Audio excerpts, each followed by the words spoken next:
Dit is Diewertje. En dit is Emma. Ze zijn super nieuwsgierig naar de grootste Romeinse villa die we in Nederland kennen. De Villa van Voerendaal. Dit is Diederik. Hij is archeoloog en hij weet alles over deze bijzondere plek. Diewertje en Emma vragen hem het hemd van het lijf. Diewertje en Emma, wat leuk dat jullie er zijn. We gaan vandaag praten over de Villa van Voerendaal en over een nieuw onderzoek waar ik en andere archeologen mee bezig zijn. En jullie zijn geïnteresseerd, onder andere in de Romeinse tijd. En jullie hebben ook hier al een beetje in verdiept. En jullie hebben ook vragen voor mij bedacht die ik ga proberen te beantwoorden, toch? Ik zou natuurlijk ook eerst nog een vraag aan jullie kunnen stellen. Want ik zeg, ik ben archeoloog. Maar weten jullie eigenlijk wel wat een archeoloog is of wat een archeoloog doet? Ja, een archeoloog, dat is iemand die oude dingen opgraaft en er dan onderzoek naar gaat doen. Ja. En wat zou die dan bijvoorbeeld willen met die oude dingen? Wat zou een archeoloog willen weten? Uit welke tijd ze komen en wat er mee is gebeurd. Ja, precies. Waarom doen jullie dit onderzoek eigenlijk? Goeie vraag. We doen dit onderzoek omdat er zijn eigenlijk al meerdere opgravingen gedaan in Voerendaal. Wel 4 keer, dat is eigenlijk heel bijzonder. Alleen die resultaten van die opgravingen en al die vondsten en zo, die zijn nooit serieus bekeken. En het is heel belangrijk om niet alleen op te graven, maar ook om al die vondsten te bestuderen en uiteindelijk de resultaten op te schrijven. Zodat andere archeologen daarvan kunnen leren. Maar ook omdat we het verhaal willen vertellen aan het bredere publiek. Aan jullie en de mensen die je museum bezoeken. Dus daarom doen we nu onderzoek naar de Villa van Voerendaal. Om al die opgegraven gegevens, om daar uiteindelijk het verhaal van Voerendaal mee te kunnen vertellen. Zijn er ook ergens in de villa namen gevonden van de mensen die daar woonden? Ja, dat is best wel bijzonder eigenlijk, want dat gebeurt niet vaak. Vaak dan als archeoloog vind je heel veel spulletjes en die zijn natuurlijk van mensen geweest, maar vaak kan je niet zeggen van hoe hebben die mensen nou geheten, wie waren dat precies?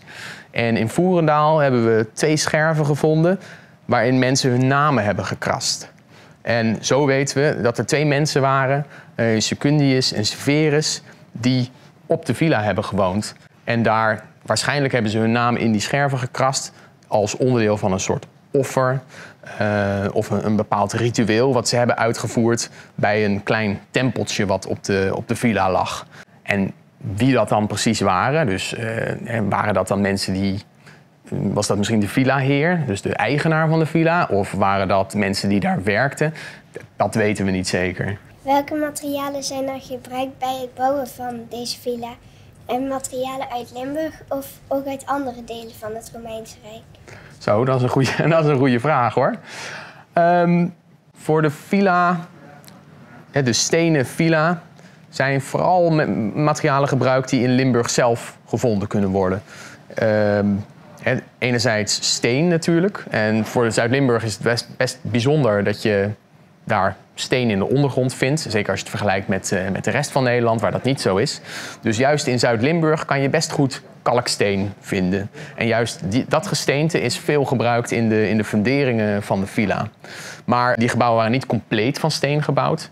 Dus waarschijnlijk op van die lage muurtjes hebben ze dan een houten constructie gebouwd. En dat hout, dat zullen ze ook gewoon uit de omgeving hebben gehaald. En dan heb je natuurlijk nog bijvoorbeeld dakpannen. Dakpannen moet je bakken. Maar de klei daarvoor, die kan je ook in de buurt vinden. Dus over het algemeen zullen de materialen waarvan de villa is gebouwd wel echt uit de omgeving van de villa zelf zijn gekomen. En er zijn natuurlijk wel uitzonderingen op. Er kunnen steensoorten zijn gebruikt die bijvoorbeeld eerder in België voorkomen. Of misschien in Duitsland. Zijn er ook huisaltaren gevonden bij de opgraving? Er is waarschijnlijk een heiligdommetje geweest achter de villa, dus achter het hoofdgebouw van de villa. Dat is ook waar ik het net over had, met die scherven, met die namen erop. Die komen daar vandaan. En waarschijnlijk zijn die daar terechtgekomen als onderdeel van een ritueel of als een offer. En van dat heiligdommetje, waarvan we denken dat het een heiligdom is geweest, daar hebben we eigenlijk alleen de funderingen over. Dus we weten het niet helemaal zeker. Maar dat zal een soort van huisaltaar geweest kunnen zijn, waar bijvoorbeeld een godheid of huisgeesten werden vereerd. Je moet ook bedenken, die opgravingsfoto die je daar ziet, wat we eigenlijk over hebben in de grond met zo'n villa, dat is eigenlijk maar de onderste stukken van de fundering. Dus alles wat daarboven is gebeurd, dus eigenlijk de vloer van de villa en alles wat daarboven zit, dat is niet bewaard gebleven. Dus het is als archeoloog altijd best wel moeilijk om heel precies te kunnen zeggen van wat is hier nou geweest. Is dit de keuken geweest? Is dit de badkamer geweest? Is dit de eetkamer geweest? Dat is best wel lastig als je alleen maar de onderste stukjes over hebt. Dan kan je wel voorstellen waar je nu woont. Als je daar alleen maar de funderingen van hebt, ja, dan is het moeilijk om te vertellen hoe dat huis precies in elkaar heeft gezeten. Ja. Wat was er allemaal in de villa te zien?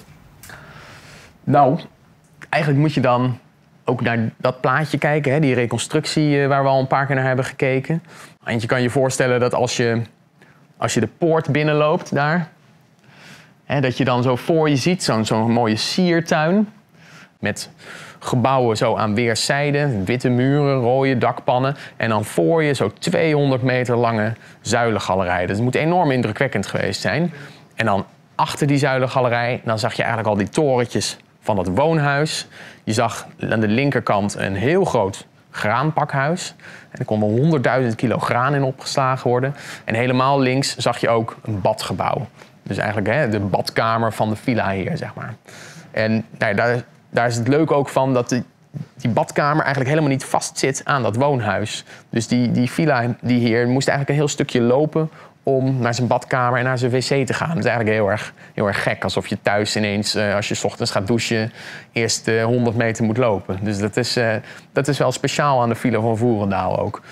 Dus ja, dat zijn een beetje de hoofdelementen van zo'n villa. Dat moet enorm indrukwekkend geweest zijn. En ja, als je dan in zo'n bad... Ik hoorde net, jij bent wel eens in een Romeins bad geweest, begreep ik. Ja, nou, dan weet je hoe dat is. Dat is prachtig. En dat was alleen maar weggelegd voor de echte rijke mensen. Hoe zag het dagelijkse leven eruit voor de Romeinen die er woonden? Ja, dat lag er vooral een beetje aan wie je was natuurlijk. Hè. De ene moest waarschijnlijk van 's ochtends vroeg, toen het nog donker was, tot 's avonds laat werken.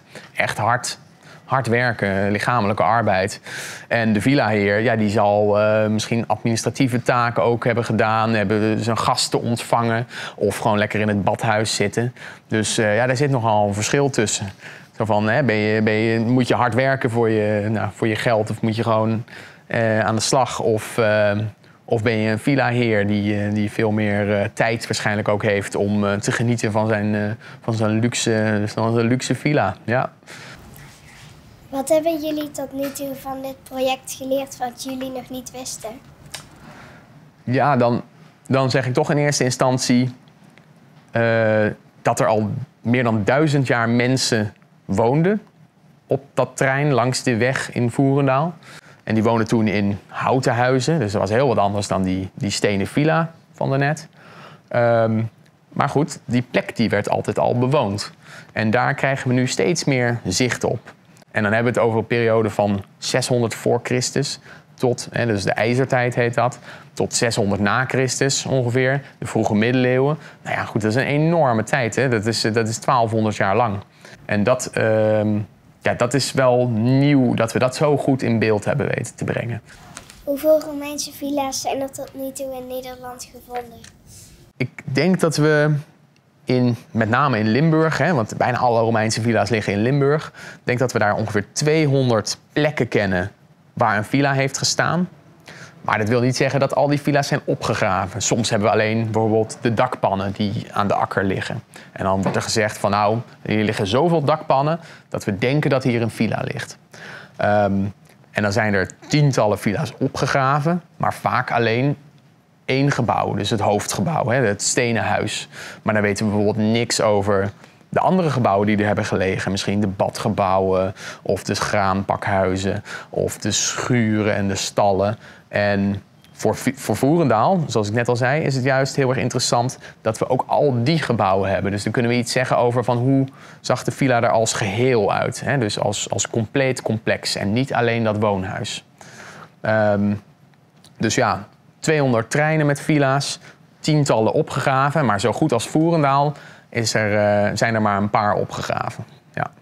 Ik vond dat jullie hele leuke vragen hadden. En ik hoop dat jullie een beetje nog iets meer over de villa hebben kunnen vertellen. En over wat een archeoloog doet natuurlijk. Dus ik wil jullie heel erg bedanken voor jullie interesse en voor jullie spannende vragen. En ik hoop dat jullie een beetje enthousiast hebben kunnen maken ook voor archeologie. En natuurlijk voor dit prachtige stukje onderzoek en prachtige villa hier in Limburg.